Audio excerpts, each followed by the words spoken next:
What up? This is Robert Ory. Or three-pointer. Buries it! You might know me as Big Shot Bob. To Ory for three. Oh, unbelievable. This guy is off the charts. What's going on, Big Shot Bob? Robert Ory from downtown. I know what's going on. Big Shot Bob is on his way to China. China. It is the shoot-around. Let's call it episode 86 of the shoot-around. Our little Friday bonus show. If you ever got a question for us, we got a few for Rob this week. We're at Big Shot Bob Pod all over the place, and we are going to start with a question from Jeff, which is actually a carryover from something that happened on the show that came out on Wednesday. And I don't know the answer to this, did the Miami Heat do a tribute video for Jimmy Butler the other night? Yeah. Did they do a video for him? I believe so. Okay, because I remember Jimmy said he didn't give a shit either way. But I guess my question, Jeff's question was, do you think that he deserved one? And my question to Rob is, did you ever get a tribute video for a team or think you deserved one? Actually, it's I'm gonna go with mine first. Okay. The Lakers had reached out when they let me go. And I went to send. They wanted to do a tribute video, and I was like, man, fuck that shit. I don't want no video. And Tom James of the Spurs said, man, you need to do that. That's like most guys don't get those. Yeah, that's a big deal. And when you leave a team, it's some hurt feelings that go on there. And sometimes you say stuff but you shouldn't say. Yeah, you still. But I said, okay, cool. So I did it, and they gave me a jersey, a framed jersey, and everything. I went out to center court, and so at the back of my mind, I'm like, it was fucking cool, man. I got Laker fans that scream my name one last time, and played there 7 years. So I'm happy I did it. And with Jimmy Butler's case in Miami, you got to understand, there's probably a lot of mixed feelings going on with him and Pat Riley. Oh, big time. And that's an understatement. Do you do it because Jimmy won you a championship? Do you do it because he didn't win him a championship. He got him to the finals, but he didn't win him nothing. Yeah. So, but I'm just saying, I'm sure they probably did it just to say, save face, because you still want to mend that bridge, because Jimmy is well loved in that community. So you want to mend that bridge. Yeah, he deserves it. Look, this is in no way shade or disrespect to anybody, but we've had some Hawks players that have left and come back, and they found a way to scrap together a video tribute for some of those guys. So if you can do it for, like I said, no disrespect, if you can do it for guys who've had little moments here and there with a team, you can do it for a guy that's taking your team to the finals twice. Yeah. So yeah, he absolutely deserves a tribute video for what he did for the Miami Heat while he was there and while he was happy.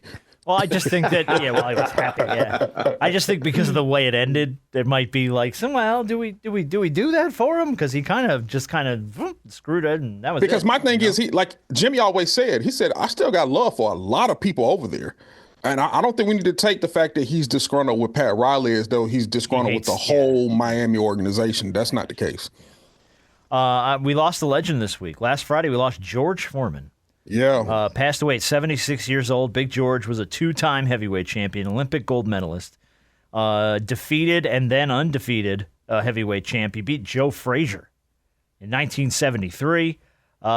He was, he fought Muhammad Ali, Rumble in the Jungle, and Zaire. So, dude had like a boxing career beyond, and then had a business career that was even beyond that with the George Foreman Grills, with the lean, mean grilling machine. George, did y'all have one? I did. 100% had one. I did too. It worked pretty good too. No, it was good, man. When I was in college, I used to throw chicken on there, and it would cook itself, and I was like, man, it's good shit. So I had a lean, mean cooking machine, grilling machine from George Foreman. Who's your all-time favorite boxer? Is the question here. Because I got nothing but mad respect for George Foreman, but he was never ever in the conversation for me as a favorite boxer. Like, he was never for me, it was like I always knew him as the spokesman. I always knew him as the grilling machine guy. It's so hard. And it doesn't necessarily have to be a boxer you watched. But it's like, because I can't say Muhammad Ali because I never got a chance to see him fight. And then I can't say he's like. I think I'm gonna go with Roy Jones Jr. It's a good one. Because we're the same age, so you kind of, when you watch someone on a constant basis, And Mike Tyson was a hell of a boxer, but man, he be knocking people out too damn quick. So, but that's who I'm going with, Mike Tyson. And that's mine too, just because that was my childhood. You know, we got to watch as a kid. I watched that man just devour people, literally and figuratively. Yeah. And then we had Mike Tyson's Punch Out for Nintendo, and it was like we played Mike Tyson's Punch Out endlessly. Yeah. You had to wait for the big uppercut, dodge it at the right time, and Little Mac. Yeah, I mean that was But I mean, I think Tyson was like a pop culture phenomenon, and I think that's what made him so popular. But yeah, he was something else to watch. And I'm Sugar Ray Leonard, by the way, also in that conversation. I used to love watching Sugar Ray Leonard. Question from Bobby. This might be the most unfair question, because Rob won 7 NBA titles. But what do you guys think is harder to win, an NBA title or an NCAA title? And I think it's 100% an NCAA title because it's one and done. Yeah. You know what I mean? Like anybody can lose a game here and there. But in a 5-game series or a 7-game series, you can scrap your way back. So to get through March Madness unscathed for me is like damn near impossible. It's damn near impossible. Because you think about when you have to, it's different now. But when you would play, let's say, for instance, we had to play Murray State. When we were in college, like, who the fuck is Murray State? They ain't on TV. We don't know shit about them. They got a guy named Popeye Jones just averaged 20 and 20. Popeye! Oh, shit. 20 and 20. You hear those numbers, then you play. I'm like, this dude, boo-boo. I'm like, no offense to Ronald, but we just smoked his ass. He had like 5 points in the whole game, like 6 rebounds. Like, this is the MAC player of the year? And he's going up against, and that's no offense to Papa. I love Ronald. Ronald is my boy. He got drafted to the Houston Rockets again, but that's just the one point I can, on a personal experience I can talk about. And it's just how coaches used to use that to motivate players because you didn't know who these players were. Now, with the idiot box in your hand, you know about all players' tendencies because even if they don't see games, shit, they post everything. Oh, I'm working on this today. Now, that's what you're working on? Mental note, so. But yeah, it's definitely to me an NCAA title because there's not many guys that have those. Think about it, it's probably more guys outside the NBA with NCAA, with NBA, NCAA titles than there are with guys in the NBA. And I say that because there's so many guys you've never heard of that have won NCAA titles that didn't make it to the league. And there's a lot of guys you say, oh, this dude gonna be good in the league, but he doesn't translate to the NBA. And then you got all-time NBA guys that have never sniffed an NCAA title. Yeah, guys who have won 3, 4, 7 NBA championships and then never got to really sniff an NCAA. Just think about all the Duke players that have won national championships. We talk about Duke, and then talk about how many Duke players have won an NBA title. So it's true. That's true. Let me ask you this then. What sport do you think, is it March Madness? What's the hardest title to win? Football. The Super Bowl? I think football. I'm still kind of sitting on March Madness, though, because there's just so many games. Like, you have to win every game, and you got to play a lot. Like, in the Super Bowl, if you're a 1 or a 2 seed in your conference and you get a bye, you got to win a division round and a title game to get to the Super Bowl. You got to win 2 games. March Madness, your ass is playing the first weekend. If you're the number 1 seed, if you're Auburn, you're Florida, you're whoever you are playing the first weekend, and you got to play twice. And then you got to play twice more, and then you got to get to the Final Four, and then you got to advance. So I still think March Madness is probably the hardest. I think March Madness, you're right about everything that you're saying, but I think for both college football playoffs and the NFL playoffs, one other thing that I add into is the elements, especially that time of the year. Good point. Even though it's not as many games, I think the taxing nature of the game already, and the toll is already taken on your body throughout the season. You're now having to go into December and January. God forbid you got to go to New York or Chicago or wherever outside. Green Bay. Yeah, and you're having to fight the conditions, or Philadelphia, having to fight the conditions along with the team that you're playing against. So I think now most Super Bowls are going to be in warm climate conditions, so that you don't have to worry about that or be inside. But that's just the Super Bowl. You still got to go through. Yeah, right. If Philly's got home field through the playoffs, you got to go to the link and play there in arguably some of the worst weather of the whole year. And with the tournament, and here's the thing about football, especially the NFL, it's so tough to get there because you have so many injuries that occur because of the nature of the game. It's so taxing on you when you're so close and you don't win, because now you got to go through another rigorous season of just the contact sport that is football. With basketball, it's a 64 team pool. Like hopefully you can be in that number. You don't even have to be the greatest of team to be in that number. So I think you have more of a chance to get in, whereas with football, it's slimmer pickings. True. Okay.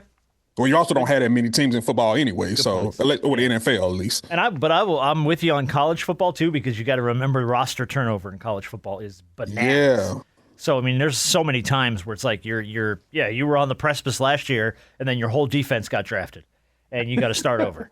You know, well, if that Georgia, Bama, does it really matter? I guess not for the pedigree teams. No, but for Bama it does now because Nick Saban ain't there. Oh yeah, Kalen DeBoer's got to go recruit people after losing to Vanderbilt. So good luck with that.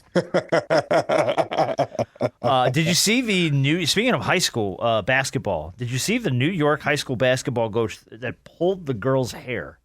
Yeah, I saw that. This was during the state championship game. The Hudson Valley Community College Department of Public Safety says James Zulo was issued an appearance ticket for harassment in the second degree this past Monday. He was fired from his job at Northville High School after he pulled a girl's hair. This was during a game. She was on the sidelines, and he was yelling at her. He pulled her ponytail. And he grabbed her ponytail and pulled her head back to yell at her. And to the credit of her teammate, you can see the teammate kind of take her, move her to the other side of the coach while he's yelling, and then kind of get in the coach's face and was like, hands off, don't do that ever again. Well, dude, of course, got fired and is now in court for harassment. But my question to you is, you've been around sports your whole life. We all have. What's the craziest, furthest thing you've seen a coach do to a kid? Have you seen a coach lay hands on somebody? Have you know what I mean? No. Mm-mm. I know that happens. No, and I know some coaches get a little too hot. No. Okay. No, because there's a lot that goes on. Coaches back in my day, you touch somebody 9 times out of 10, the player was black and the coach was white. He didn't want to do that. Well, that's a white crime. The only thing you see is maybe the Indiana coach throwing the chair across the floor, but I've never Bobby seen Knight, live. Classic. Never think live. Yeah. Okay. So, well, in all like the AAUs and all that stuff, though, you never saw a coach get maybe not get handsy, but like say something to a kid where you're just like, dude, this is too much. No, okay. Because I think you also got to take into consideration that which I was very surprised that didn't happen in this situation, but you put your hands on the wrong parent's child, and somebody gonna be coming up out them stands. Mm-hmm. There might be a few people coming up out them stands coming for you. So that's the risk that you take. It's one thing to coach a kid, and it's one thing to discipline a kid. But for you to put your hands on a child that is not yours, on a girl, on a girl at that, you are lucky if you still forget your job. You're lucky you still have your life, depending on whose child that is. Yeah, I'm just being honest. I'm a girl dad. Think about that. Yeah, you think about that situation with USC meaning South Carolina and LSU that time when the dude tried to jump over. So you got moments I forgot like about that. All right, last story in the shoot around this week. We'll wrap it up. Phillies pitcher Matt Strahm is going to be okay. I just want you guys to know he's going to be all right. He hurt his finger packing up his children's toys. Damn Phillies. Matt Strahm suffered a gruesome middle finger injury while he was packing his daughter's toys in a box and jammed the cardboard between his nail and his finger. So he kind of like separated his fingernail a little bit from his hand. So he had to miss a game. He's expected to be okay for opening day and on the roster. But he's like said of spring training, quote, I'm going to have to buy a house so I don't have to pack. It's the second time he's hurt his finger packing up his daughter's toys. Soft. So my question to you is, what's the softest injury you remember a teammate getting or you getting? I remember one time in the playoffs and Shaq cut his fingers in the playoff. Like, dude, what the fuck you doing? Why you even handling a knife right now? He cut his fingers doing what? I don't know how he cut his fingers. He cut his fingers during the playoffs. You remember he had to wear like 2 things on his fingers, and so Was this when he played for the bandages on his Lakers? finger. Yeah, when he played for the Lakers. So I don't remember that. it was weird. I've never had one. I think about who was that what's his name? The guy who used to do the Dougie all the time. Oh, John Wall tore his Achilles at home, Yeah. Yeah. going down the steps or something. Yeah. So Yeah, see, that's always the ones. Yeah. yeah. What What was and then you think about Monte Ellis, he messed his career up in Golden State by riding a moped. And the guy on ESPN riding Jay a motorcycle, Williams. Jay Williams. And so I think about all these guys that getting ready to make doing all this dumb money shit. doing dumb shit. Who was it? Was it Edwin Diaz for the Mets who hurt himself celebrating? That was Oh, yeah. yeah. Didn't he like tear his knee or something, jumping up That and down happened and to- celebrating after a win or something like that? That happened to a kicker too when he was celebrating. He Yep. tore his ACL. Yeah, celebrating. Yeah. Who was the quarterback that hit his head and gave himself a concussion? Oh, Oh no, I just thought of a good one. Amari Stoudemire punching the fire extinguisher at Madison Square Garden and breaking his hand because he was Oh, pissed yeah. off after he got like ejected or something, and he was headed to the locker room and he punched a fire extinguisher and broke his damn hand and missed like a month or some shit. I don't know if y'all remember. This was a golfer a couple of years ago celebrating, kind of like going down a hill, and he misstepped, and I don't know if he like dislocated his ankle or something celebrating. I don't know if y'all ever saw that footage. When you get time, look at it. I don't know if he won or he's celebrating a shot that he made, and he's going downhill celebrating, and he missteps and then somehow dislocates or twists his ankle. Yeah, it wasn't a good look. How about this is not an athlete, but how about that fan hitting that shot, then goes to do the belly dive on the floor and he doesn't slide, and knocks all his face front first, teeth out. yeah. And I don't remember that one. You see that one? I've seen that one. Yeah. I've seen that one. Man, it's a lot of things in sports where people Well, like it's like celebrate. flukes. It's like Yeah. fluke injuries. You know what I mean? Like who was it? Somebody broke their toe getting out of the shower. Just like clipped their toe on the edge of the thing and broke their toe and missed like a whole bunch of time. So yeah, but that's like shit that I would do. So like you're a professional. You're not supposed to do that. And You know, all of these things that have happened to all these other athletes, one athlete who we would expect this to happen to at the house, but we've never heard of it. Anthony Davis. All his injuries have come on the I know court. you're wrong for that shit, man. Burns his hand cooking a tortilla. Like you're looking for that. Okay, yeah. Hey, wrong I for thought, that, man. no, but I've always thought about it. I can You're respect wrong. him because all his injuries come on the floor. I would expect somebody that is injury prone as him, he get broken, tore off a toenail at home or playing with the dog and he jams a thumb or whatever. We ain't never heard of Anthony Davis hurting himself anywhere else outside of basketball. Man. You know, it's true. I think Why you say that about Paul George? Why you say that about Kawhi? Why you gotta say it about AD, man? Don't you talk about my boy AD? Well, that's my boy too. Well, it used to be. and that's why he feels the need.